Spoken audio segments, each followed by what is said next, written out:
Hello friends, अस्सलाम वालेकुम। Welcome to Fatima kitchen. आप देख रहे हैं फ़ातिमा यूट्यूब चैनल और मैं हाज़िर हुई हूँ एक न्यू रेसिपी के साथ। आज मैं बनाऊँगी साग के पराठे।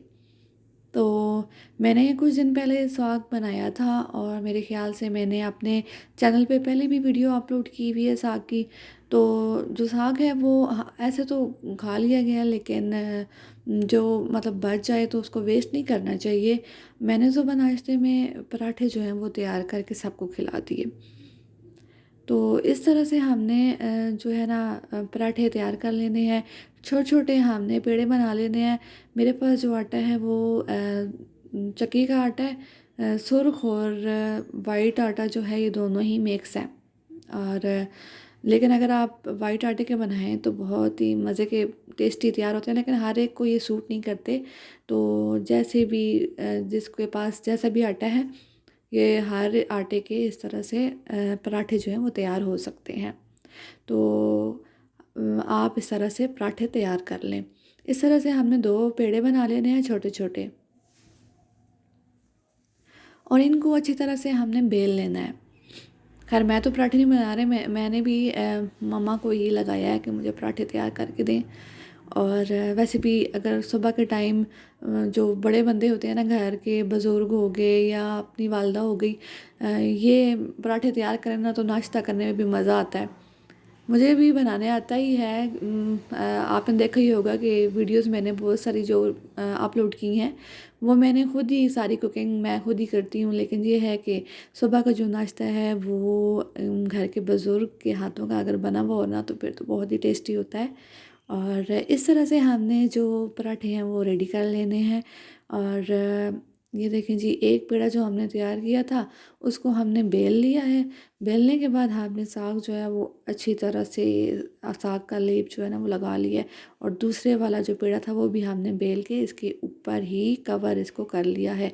इस तरह से ये हमारे पास हो गई है जी रोटी तैयार।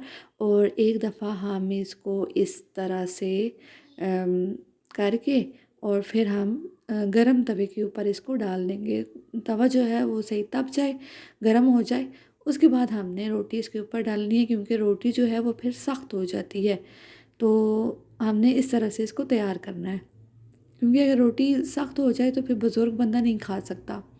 इसलिए हमेशा तवे को सही तपा के गरम कर लें और उसके बाद इसके ऊपर रोटी डालें। और हल्का-हल्का इसके साथ आप घी लगा लें। और एक साइड जो है हमने इस तरह से पका लेनी है और दूसरी साइड पे भी इस तरह से घी लगा के हम इसको पका लेंगे। ये देखें जी, ये कितने मज़े की अब फूल रही है। हमारे बुज़ुर्ग कहते हैं कि रोटी इस तरह से फूले और जिसकी रोटी हो उसको बहुत ही भूख लगी होती है। लेकिन ये है कि ये हमारे अपने बुज़ुर्गों की साइंस है। और लेकिन वैसे वाक़ई ही जिसकी रोटी है उसको भूख भी लगी हुई है। और इस तरह से हमने इसको तैयार कर लेना है पराठे। और फिर आप इसको चाय के साथ भी सर्व कर सकते हैं। और अगर आप दही या चटनी के साथ खाएं तो फिर तो और ही मज़ा आता है। और मॉर्निंग टाइम आप चाय बाद में पी लें, पहले आप इसको दही के साथ जो है ना वो मज़ा दुबाला हो जाता है। और अगर आप मेरी तरह बिल्कुल ही चाय के शौकीन हैं तो फिर आप मेयोनीज़ जो है वो साथ में इस्तेमाल कर सकते हैं जी।